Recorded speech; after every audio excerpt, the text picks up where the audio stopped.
আমি তেল গরম করলাম, সরষের তেল দিলাম, কড়াইয়ের মধ্যে তেল গরম করলাম, ওর মধ্যে তেজপাতা দিয়ে দিলাম, তারপর একটু জিরা ফোড়ন দেবো। তেজপাতা একটু ব্রাউন হলো, জিরা ফোড়ন দিচ্ছি।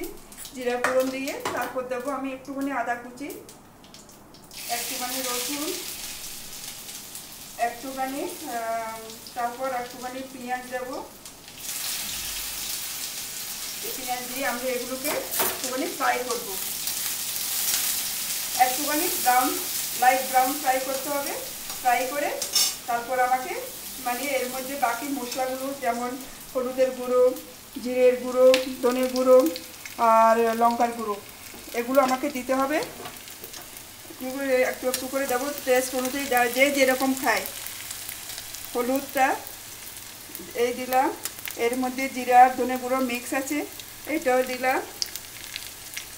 আর একটু লঙ্কা, গুঁড়ো লঙ্কা, লাল লঙ্কা দিলাম। এরপরে আমি একটু কাঁচা লঙ্কাও দেব, মানে নিজেদের একটু কাঁচা লঙ্কা দিলে এর মধ্যে ভালো লাগে এবং টেস্টটাও ভালো লাগে, খেতেও সুস্বাদু হয়। এই একটু টমেটোও দিলাম। তারপর সব একটুখানি ফ্রাই করবো। ফ্রাই হয়ে আসলো, পুরো লাইট ব্রাউন করতে হবে, মশলাটা একটু ভাজা ভাজা করতে হবে। এরপরে আমি জল দেবো। জলটা দেবো এমনভাবে যাতে মাছটা সিদ্ধ হয়ে মানে মানে মানে শক্ত কেবাবটাকে বেশি জল হবে না, মাখা মাখা হবে। মাখা মাখা হলে জিনিসটা ভালো লাগে। আর এই মাছটা, এই ট্যাংরা মাছটা মানে রিচ রান্না করতে হয়, রিচ রান্না করলেই ভালো লাগবে, এটা পাতলা জল হয় না। আর এই মাছটা আমি কালকে আমাদের মার্কেট নম্বর 2 থেকে এনেছি। আর মাছের বাজারটা খুব ভালো, এখানে নানা রকম মাছ পাওয়া যায় এবং দিল্লির যে কোনো জায়গা থেকে এই মাছটা কিনতে আসে, লোক কিনতে আসে এখান থেকে। এবং দামটাও ভালো, ভ্যারাইটিটাও বেশ নানা রকম ভ্যারাইটি পাওয়া যায়। এরপরে আমি কিন্তু মশলাটা ভাজা ভাজা হয়ে গেছে, আমি এর মধ্যে এখন জল দিচ্ছি। জলটা এই জল দিলাম।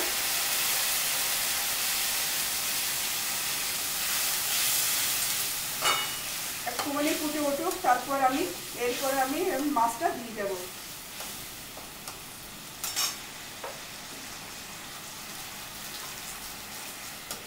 এই মাছটা দিচ্ছি আমি, এই মাছটা দিচ্ছি। মাছটা দিয়ে আমাকে একটুখানি দেখতে হবে জলটা কি পরিমাণ মতো দিলাম। মনে হচ্ছে জলটা কম হচ্ছে, আরেকটু জল দিতে হবে, তাহলে মাছটা সিদ্ধ হবে। মাছটা দিলাম।